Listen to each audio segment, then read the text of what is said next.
I got some really nice questions from you and I'm going straight into it to try and answer them as good as I can.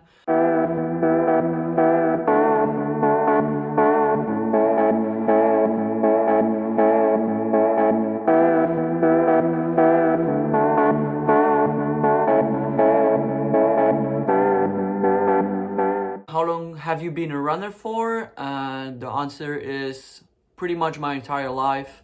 I started running when I was 4 or 5 in a club. My father dragged me along to the track, and since then I never quit. I've always been there. Basically, I fell in love immediately. I got not a lot of success early and just started to be kind of good aged 13, 14 when I was training more seriously, and before that I was pretty average, and I didn't do all the basic stuff like everyone else. I was really just from the beginning on just a runner and never did like the technical things. My favorite session, it's hard to say, but I would say long thresholds or on the track something like 20 times 400 with short rest. I like those really grind sessions. I feel like they help a lot, and I love the grind, so that's something I really enjoy to do. Cheesy one. My opinion on 1500 meters, Ingebrigtsen DQ'd or not. I was in the stands during the race. I saw the incident at the 120 meters pretty good. It was right in front of us.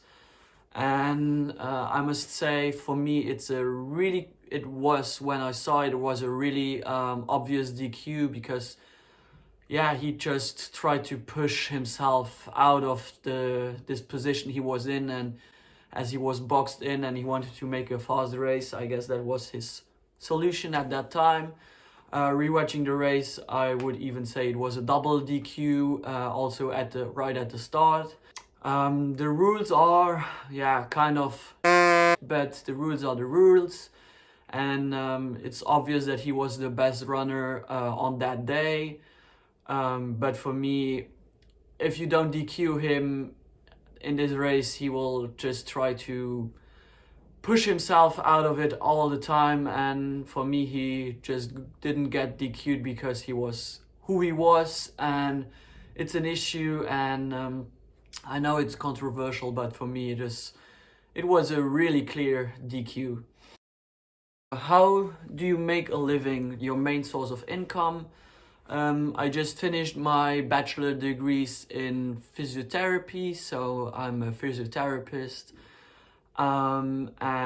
That's will be my main income in life. So I don't gain money by running. As you can imagine, running is not the sport you choose if you want to make money out of sport.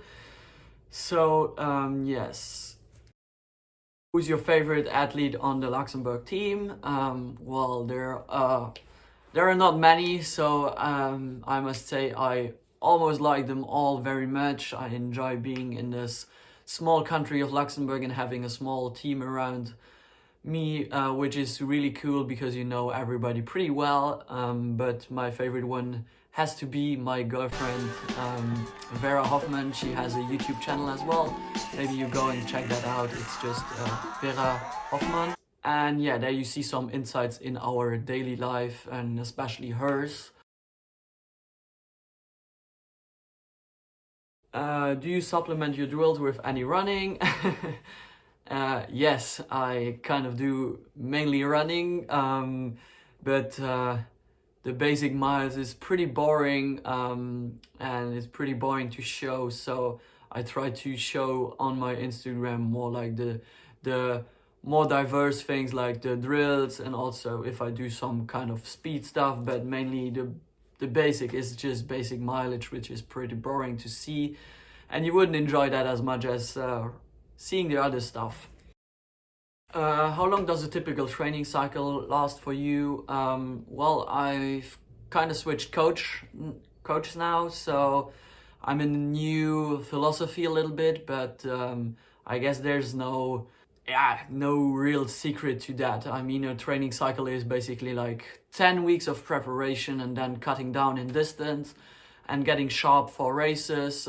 Maybe depending on the situation you are in, you can shorten that by several weeks or elongate it by several weeks, which basically every track and field athlete has done the last year, doing a training cycle for, I don't know, several months, which, yeah, everybody's benefiting right now because the basics are really there. When we're seeing Alfie versus me in a race, hopefully soon, I guess, I have the edge on the shorter distances, but I think Alfie will crush me in a 10K or something like that, and I don't know where we gonna meet up and where it would be an interesting fight. It's surely somewhere between a 3 and a 5K, but I would love to race him, and hopefully it will happen this summer. But hopefully we have the opportunity to travel a little bit and race a little bit across several countries. Best pre-race meal, I keep it simple, just pasta with some kind of sauce. Just keep it simple before a race, nothing crazy to digest and keep you into trouble. Shoe rotation. Well, actually, if you want to see my shoe rotation, feel free to look at my IGTV, which I made several days ago, about my shoe rotation. If I think it's pretty interesting, and feel free to leave some feedback on there. How do you have the confidence to post form videos with that amount of subination? Well, yeah, I work with what I have, and that's what I have. I try to improve all the time, and I'm working on the areas which are not great. Subination is a thing. My rotation with the upper body is a thing, and I try to work with that and show you as well how I work on that. But yeah, my form is definitely not perfect, and there's always room for improvement, which is also something which I really like about track and field, as you can always improve in certain areas.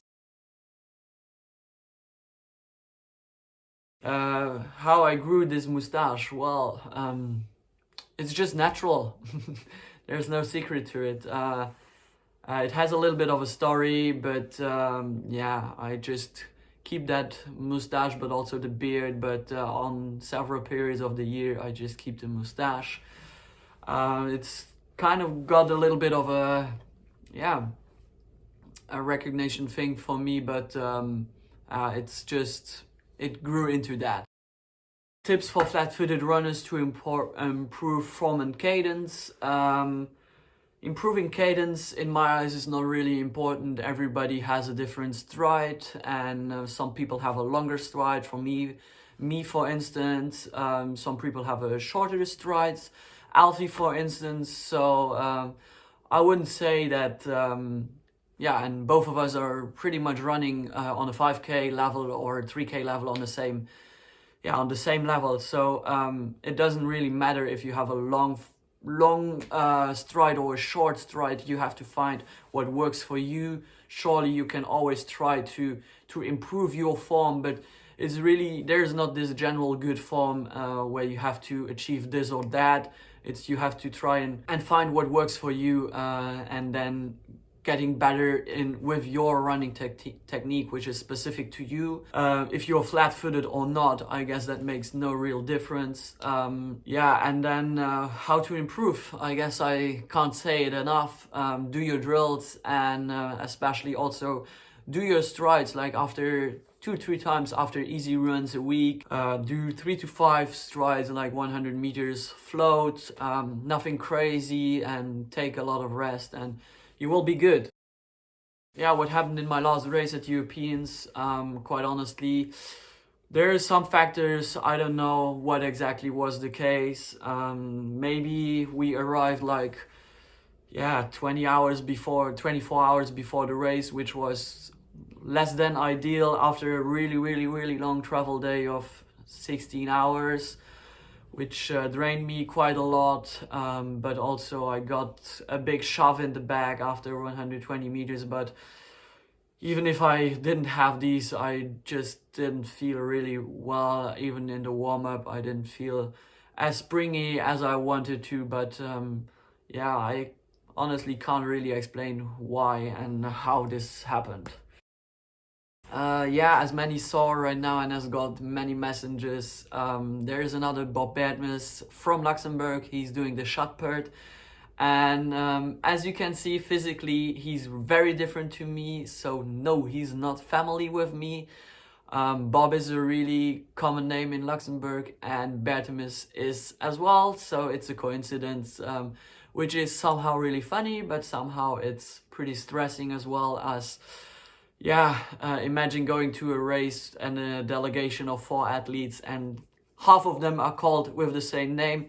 It causes some problems with the European athletics, and they are more than confused to see 2 people with the same name. And it's the last question being, do the ladies like your drills? Yeah, my girlfriend enjoys the drills as well. She's doing them as well, but I guess all the runners should benefit from them. So it's a thing which everybody should do, no matter your gender. And yeah, that's basically it. I hope you liked it, and again, feel free to subscribe to the Trackstaa channel and give them a follow. And yeah, see you next time. Bye bye.